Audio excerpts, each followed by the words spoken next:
बुखारी का जवाब सुनकर मेरे जहन में फौरी तौर पर झरना का ख्याल उभरा। गुज़िश्ता रात मेरी उसी से बात हुई थी।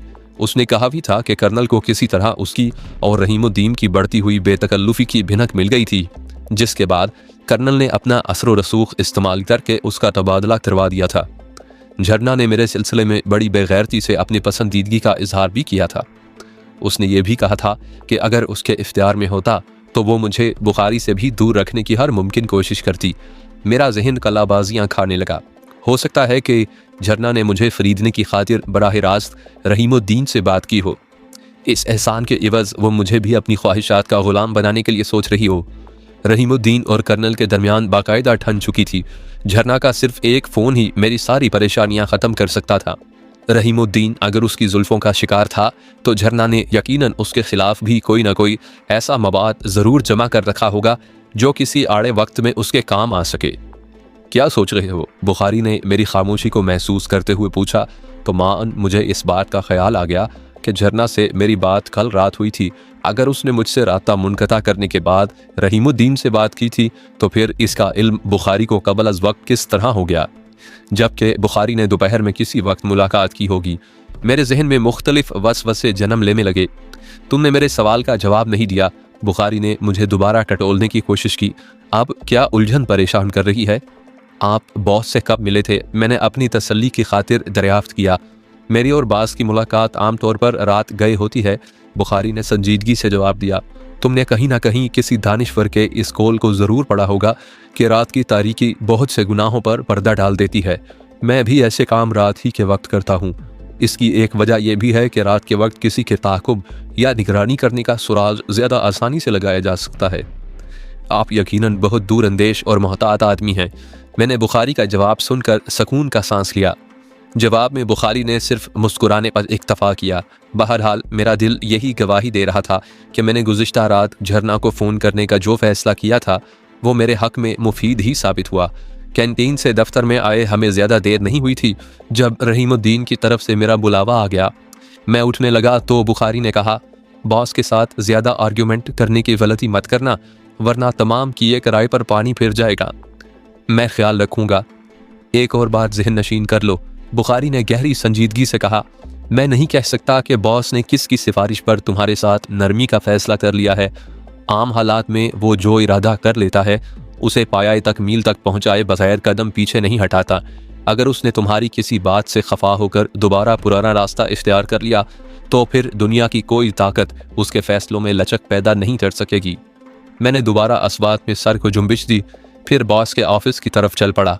बॉस से मिलने की खातिर मुझे सरोज के कमरे में भी जाना पड़ा। वो मुझे देखकर इस तरह चौंका जैसे उसे दुनिया का 8वां अजूबा नजर आ गया हो। मुझे बॉस ने याद किया है। मैंने उसकी कैफियत महसूस करते हुए दबी ज़बान में कहा, मैं जानता हूँ, लेकिन कमरे में चपरासी के आ जाने के सबब सरोज ने खामोश होकर बैठने का इशारा किया। फिर उसे फारिग करने के बाद बड़े राजदाराना लहजे में बोला, मैं इस वक्त ज़्यादा बातें करने की पोजीशन में नहीं हूँ। हो सकता है आज या कल फ़ोन पर राब्ता कायम करूँ, लेकिन एक बात समझाना ज़रूरी समझूंगा। बॉस से फ़ोन करते वक्त कोई ऐसी बात ज़बान से ना निकालिए जो बाद में आपके ख़िलाफ़ बतौर सबूत इस्तेमाल हो सके। मैं समझा नहीं। इस वक्त मैं इससे ज़्यादा समझा भी नहीं सकता। उसमें इधर उधर देख कर स्पाट लहजे में कहा। फिर इंटरकॉम का रिसीवर उठाकर एक नंबर दबा दिया। दूसरे हाथ से वो एक कागज़ पर कुछ लिखने लगा। अंदर से राब्ता कायम हुआ तो उसने तेज़ी से कहा, सर, मिस्टर आज़र आ गए हैं। Right sir. रिसीवर पर बात करने के बाद उसने अपना लिखा हुआ कागज़ मेरी तरफ खिसकाते हुए बदस्तूर संजीदगी से कहा, आप अंदर जा सकते हैं, बॉस आप ही का इंतज़ार कर रहे हैं। मैं कागज़ पर नज़र डालता हुआ उठ खड़ा हुआ। सरोज ने बड़े मुख्तसर अल्फाज में सिर्फ इतना लिखा था, बातें टेप भी हो सकती हैं। मेरे जहन ने फिर जिमनास्टिक शुरू कर दी। कुछ देर पेशतर बुखारी ने बड़े यकीन से कहा था कि बॉस मेरे हक़ में नरम पड़ गया है। मैं उसके साथ बहस करने के बजाय उसकी बात पर अमल करने की कोशिश करूं और सरोज का कागज़ पर लिखा हुआ जुमला मुझे मोहतात रविश इख्तियार करने पर आमादा कर रहा था। मैं फौरी तौर पर सरोज के लिखे हुए जुमले से इतना तो ज़रूर समझ गया कि बॉस दूसरों के साथ अपनी गुफ्तगू के मखसूस हिस्से टेप करने से भी गुरेज नहीं करता, लेकिन बुखारी की गुफ्तगू और सरोज के इस जुमले में जो तज़ाद था वो मेरी समझ में नहीं आ सका। मैं रहीमुद्दीन के कमरे का दरवाज़ा खोलकर अंदर दाखिल हुआ। वो पहले से मेरा मुंतज़िर था। जिस अंदाज में उसने मेरे सलाम का जवाब देकर अपने सामने बैठने का इशारा किया। वो खालिस अफसराना बहरहाल नहीं था।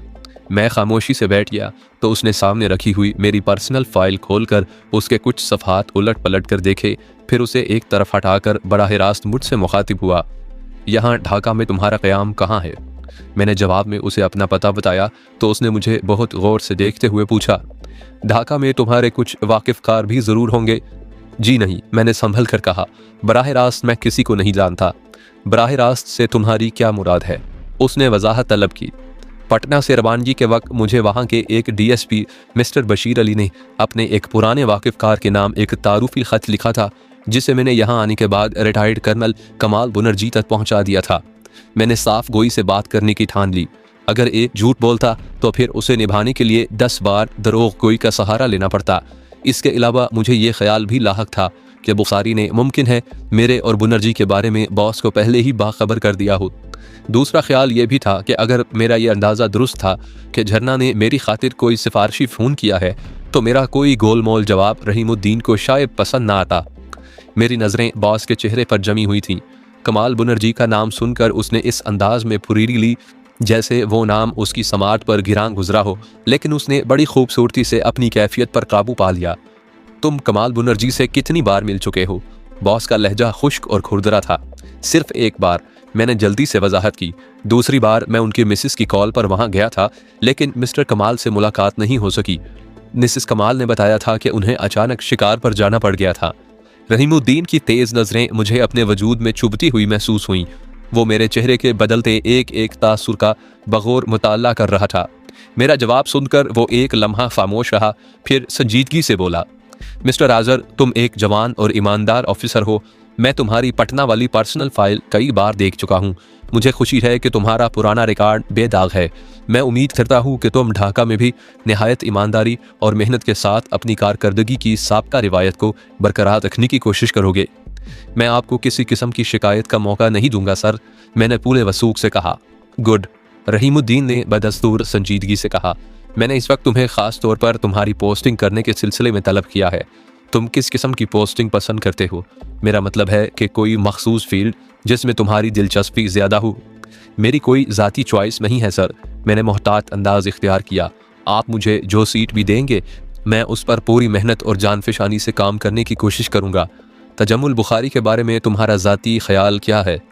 वो एक तजर्बेकार ऑफिसर हैं सर, मैंने पहलू बदल कर जवाब दिया। मैंने उनके साथ रहकर मुख्तसर मुद्दत में भी बहुत कुछ सीखा है। मेरा ख्याल है कि मैं तुम्हें कुछ अरसे के लिए एंटी स्मगलिंग ब्रांच में लगा दूँ, रहीमुद्दीन ने कुछ तवक्कुफ से कहा। बुखारी आजकल 1-2 अच्छे बड़े केसेस पर काम कर रहा है। तुम उसके साथ रहकर बहुत जल्द यहाँ भी अपना मुकाम बना सकते हो। ठीक है सर, मैंने मुख्तसरन जवाब दिया। सरोज के दिए हुए सिग्नल के पेश नज़र मैं एक एक हरफ बहुत नाप तोल कर इस्तेमाल कर रहा था, लेकिन अभी तक रहीमुद्दीन की किसी हरकत से ये नहीं महसूस कर सका कि वो मेरी बातें टेप कर रहा होगा। वैसे ये मुमकिन था कि मेरे दफ्तर में दाखिल होने से पेशतर ही किसी खुफिया टेप रिकॉर्डर का स्विच ऑन कर दिया गया हो। सरोज ने जो जुमला राजदारी से मेरे लिए तहरीर किया था वो बिला वजह नहीं रहा होगा। एक बात का ख़ास ख्याल रखना, रहीमुद्दीन ने मेरा जवाब सुनकर कहा। मैं किसी किस्म की सिफारिश पसंद नहीं करता। हर ऑफिसर की ज़ाती कारकर्दगी ही उसकी सबसे बड़ी सिफारिश होती है। मेरे अमले में कुछ लोग ऐसे भी हैं जो ज़ाती फ़ायदे को पसंद करते हैं। मैं उनको बखूबी जानता हूँ, लेकिन वो कभी तरक्की नहीं कर सकेंगे। जिस दिन कोई बुरा वक्त आएगा उस रोज़ महकमा भी उनकी कोई मदद नहीं कर सकेगा। मैं खामोश ही रहा। कमाल बनर्जी अच्छा आदमी है, रहीमुद्दीन ने होंठ चबाते हुए कुछ सोचकर कहा। हम कभी एक दूसरे के दोस्त भी रह चुके हैं, लेकिन वो एक शकी मिजाज और झकी शख्स है, और ऐसे लोग ज़्यादा दिनों तक किसी के साथ दोस्ती नहीं निभा सकते, बहुत जल्द दुनिया से कट कर रह जाते हैं। मैं बदस्तूर खामोश रहा, लेकिन ये महसूस किए बगैर ना रह सका कि बनर्जी का नाम लेते वक्त ऐसा ही लगा था जैसे बॉस किसी खतरनाक मुतअद्दी मर्द से बचने की खातिर ज़बरदस्ती कड़वी कसीली गोलियां चबा रहा हो। ऑल राइट, तुम अब जा सकते हो। मैं 1-2 रोज़ में तुम्हारी पोस्टिंग के अहकामात जारी कर दूंगा। मैं बॉस को सलाम करके बाहर आ गया। सरोज ने मुझे बस एक नज़र देखा, लेकिन उसके पास 1-2 आदमी बैठे थे, इसलिए मुझे रोकने या मुखातिब करने की गलती नहीं की। मैंने भी वहाँ ठहरना मुनासिब नहीं समझा, हालांकि मेरे जहन में यह ख्याल बुरी तरह कल्बला रहा था कि इस जुमले का मतलब दरियाफ्त कर सकूं जो सरोज ने मुझे कागज़ पर लिखकर बड़ी राजदारी से दिखाया था। मैंने बुखारी को बॉस से होने वाली गुफ्तगू सुनाई तो वो मुस्कुरा कर बोला, बॉस ने तुम्हारी पोस्टिंग मेरे साथ करके बड़ी दूर अंदेशी से काम लिया है। मैं समझा नहीं। मैंने वजाहत चाही। तुम्हारी ईमानदारी अपनी जगह, लेकिन तुम्हारे हिस्से में से भी अब मुझे बॉस के साथ 50-50 करना पड़ेगा, क्या समझे? बुखारी ने वो बात इतनी आसानी और बेतकल्लुफ़ी से कह दी कि मैं उसका मुंह तकता रह गया। तुम्हें कोई एतराज़ तो नहीं होगा? जब मेरा ताल्लुक किसी हिस्से बखरे से होगा ही नहीं तो भला एतराज़ का क्या सवाल पैदा होता है? मैं स्पाट लहजे में बोला। फिर सोच लो। बुखारी ने बड़ी बेतकल्लुफ़ी से मुस्कुराते हुए मध्यम आवाज़ में कहा, एंटी स्मगलिंग स्क्वाड को यहाँ सोने की कान कहा जाता है। साल भर बेजिगरी से काम कर लो तो तुम्हारे भी वारे न्यारे हो जाएंगे। सॉरी। मैंने भी दोस्ताना अंदाज में शाने उचकाकर अपनी माजूरी का इजहार कर दिया। 2 रोज़ बाद मेरी तैनाती के अहकामात जारी हो गए। मुझे खुशी थी कि मैं ज़हनी खलफशार से छुटकारा पा गया। मैंने तय कर लिया था कि बुखारी के साथ काम ज़रूर करूँगा, लेकिन किसी लेन देन में या हेरा फेरी में उसका साथ नहीं दूंगा और कोशिश करूँगा कि कागजात की तैयारी और मुशीरनामे बनते वक्त दूर ही रहूँ, ताकि किसी खुर्द बुर्द के सिलसिले में कसम खाने की गुंजाइश रहे। हरचंद कि मैं इस बात को भी एक तरह से दयानतदारी के खिलाफ समझता था, लेकिन हालात के पेश नज़र इसके सिवा कोई चारा भी नहीं था। जिस दिन मेरी पोस्टिंग के ऑर्डर हुए उसी रात सरोज ने मुझे फ़ोन किया। बातों से वो मुझे कुछ उलझा उलझा लग रहा था। मैंने सबब दरियाफ्त किया तो उसने स्पाट लहजे में कहा, मेरा ख्याल है कि अगर मैंने आपकी पटना वाली पर्सनल फाइल ना देखी होती तो इस वक्त सुकून का सांस ना ले रहा होता। क्या मतलब? मैंने चौंक कर पूछा। मिस्टर आज़र, मैंने आपसे कहा था कि आपका वास्ता जिन लोगों से पड़ा है उनके हाथ बहुत लंबे हैं। दफ्तर में अगर कोई सुई भी गिरती है तो तखरीबकारों को उसकी भिनक मिल जाती है।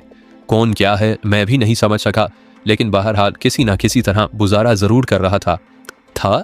मैंने सरोज के लहजे को महसूस करते हुए सवाल किया। अब क्या हो गया? आपके साथ साथ मेरे तबादले के ऑर्डर भी हो चुके हैं। उसने लापरवाही से कहा, कल मुझे उसकी कॉपी मिल जाएगी। मैं समझा नहीं। मैंने हैरत का इजहार किया। आपसे क्या कसूर हो गया? फिर कभी मौका मिला तो तफसील से बताऊंगा। उसने जवाब दिया, लेकिन मैं अपने तबादले पर खुश हूँ। मुझे कलकत्ता भेजा जा रहा है। मैं वहीं से आया था। वहाँ मेरे दूसरे करीबी अजीज़दार भी रहते हैं। बॉस अक्लमंद आदमी है, ऐसे लोगों को छेड़ने की कोशिश नहीं करता जो उसके लिए किसी एतबार से नुकसानदेह साबित हो सकते हों। पीए की पोस्ट पर रहकर हज़ारों खुफिया बातें मालूम होती रहती हैं। शायद इसीलिए बॉस ने मुझे मेरे आबाई शहर पोस्ट करवाकर खुश करने की कोशिश की होगी। लेकिन तबादले की कोई वजह तो होगी। मैंने बेचैनी से दरियाफ्त किया। मैं यकीन से नहीं कह सकता, लेकिन मेरा अंदाज़ा है कि तजम्मुल बुखारी को शायद शुबा हो गया था कि मैं आपकी फ़ाइल में दिलचस्पी ले रहा हूँ। आई सी। मैंने हैरत का इजहार किया, फिर कुछ सोच कर पूछा, आपकी जगह दूसरा आदमी कौन आ रहा है? वो बुखारी का ख़ास आदमी है, आप नहीं जानते उसे खलना से यहाँ लाया जा रहा है। आप कब तक चार्ज छोड़ेंगे? मैंने अपनी बात जारी रखी। दरअसल मैं ये चाहता हूँ कि आप एक वक्त का खाना मेरे साथ खाएं, मुझे खुशी होगी। मैं आपकी खुशी के लिए कुछ भी कर सकता हूँ। आप मुझे पहली ही मुलाकात में भले आदमी लगे थे। मैं आपके साथ खाना खाना अपने लिए बाइस इज़्ज़त भी समझता हूँ, लेकिन हमारा मिलना मुनासिब नहीं होगा। सरोज ने एक माकूल जवाब पेश किया। बुखारी का शुबा अगर यकीन में बदल गया तो आपके लिए दुश्वारियाँ भी पैदा हो सकती हैं। आपसे तफसीली मुलाकात हो जाती तो मुझे महकमे और अमले के दूसरे अफराद के सिलसिले में भी कुछ बातें मालूम हो जाती। डोंट वरी, सरोज ने बड़े खलूस से कहा। मैं कलकत्ता जाकर भी आपको फरामोश नहीं करूँगा, फ़ोन पर राब्ता रखूँगा। फ़िलहाल मैं आपको एक अहम बात बताना ज़रूरी समझता हूँ। बुखारी के साथ आपको बहुत मोहतात रहकर चलना होगा। वो अपने सिवा किसी और को एंटी स्मगलिंग ब्रांच में देखना पसंद नहीं करता। मैं ढाका में गुज़िश्ता 3 साल से काम कर रहा हूँ। इस अरसे में आप पहले इंस्पेक्टर हैं जिसे बुखारी के साथ लगाया जा रहा है। मुझे यकीन है कि इसमें भी बॉस और बुखारी की कोई गहरी चाल शामिल होगी। मैं आपकी बात की तायीद करूँगा, मैंने जवाब दिया। बुखारी ने मुझसे कहा भी था कि अब वो मेरे हिस्से में से भी बॉस के साथ 50-50 करेगा। ये बात उसने आपको एतमाद में लेने या बेतकल्लुफ़ी पैदा करने की खातिर कही होगी, वरना बुखारी के लिए दौलत की कोई कमी नहीं है। सरोज ने एक बार फिर मुझे मोहतात रवि का मशवरा देते हुए अपने शुबहे का इजहार किया। खुदा करे मेरा अंदाज़ा गलत हो, लेकिन मुझे इसमें कोई गहरी साजिश ही नज़र आ रही है। सरोज मुझे खासी देर तक अपनी ख़ास मालूमात से आगाह करता रहा। उसने राब्ता मुनक़ता किया तो मैंने कमाल बुनर्जी के घर के नंबर डायल किए। मैं झरना को अपनी पोस्टिंग की इत्तला देने के साथ साथ ये भी मालूम करना चाहता था कि उसने रहीमुद्दीन से मेरी सिफारिश भी की है या नहीं। हालात का तकाजा भी यही था कि मैं झरना के साथ कम से कम गुफ्तो शनीद का सिलसिला बरकरार रखूं और तन्हाई में उससे मिलने से जहां तक मुमकिन हो दूर रहने की कोशिश करूं। वो किसी आड़े वक्त में मेरे काम आ सकती थी। तीसरी घंटी पर किसी ने रिसीवर उठाया तो मैं अपनी जगह संभल गया, लेकिन दूसरी जानिब से झरना के बजाय कर्नल कमाल बुनर्जी की ठोस हेलो की आवाज़ कानों में गूंजी तो मैंने जल्दी से लाइन काट दी। उस रात मैं सोने के इरादे से लेटा तो एक बार फिर मेरे जहन में बूढ़े मलंग का तस्वुर उभर आया। उसके कहे हुए जुमले, सीधे हाथ से टका निकाल कर दे और उल्टे कदमों जिधर से आया है उधर ही वापस लौट जा, आगे भौचाल खड़ा है, मेरे वजूद में गूंजने लगे। मैंने उस पर ज्यादा तवज्जो नहीं दी। सरोज की बातों ने गालिबन मुझे उस दीवाने की कही हुई बात याद दिला दी थी। मैं कुछ देर करवटें बदलता रहा, फिर लंबी तान कर सो गया। दास्तान अलमनाक बड़ी तवील है। मैं दरमियान के कुछ हिस्से हज़फ करते हुए सामईन की दिलचस्पी के लिए अब अपनी ज़िंदगी के उस दौर की तरफ आना चाहता हूँ जो मेरे लिए बड़ा रंगीन भी था और बड़ा अज़ियतनाक भी। वो दौर मेरी ज़िंदगी का सबसे कर्बनाक दौर था। वो दौर ना आया होता तो शायद मैं इन वाक़यात को अपने सीने में ही दफन रखता जो आज कलम बंद करने बैठा हूँ। मेरी ख्वाहिश है कि सामईन मेरी कहानी से इबरत हासिल करें। अगर इस दास्तान को सुनने वालों में से 2-4 अफराद भी गुमराही के रास्ते पर आगे बढ़ते बढ़ते संभल गए तो मैं समझूंगा कि मेरी मेहनत रायगा नहीं गई। तजम्मुल बुखारी के साथ काम करते हुए मुझे 1.5 महीने से ज़्यादा हो गया था। इस दौरान मुझे उसे बहुत करीब से देखने का मौका मिला। वो हर मामले में बेहद तजर्बेकार और घाघ आदमी था। अपने शिकार के जिस्म का खून इस तरह निचोड़ता था कि उसकी प्यास भी बुझ जाए और शिकार को फड़फड़ाने का मौका भी ना मिले। वो नाजायज़ तिजारत करने वालों पर जो हाथ डालता वो इंतहाई भरपूर होता। मेरे उसके ताल्लुकात भी अब दोस्ताना हो गए थे। वो हर तरह से मेरा ख्याल रखता था और सामान में खुर्द बुर्द करते वक्त और मुशीरनामा बनाते वक्त मुझे अज खुद सामने से हटा देता था ताकि मेरी ईमानदारी का भरम भी कायम रहे और वो अपनी मनमानी भी कर सके।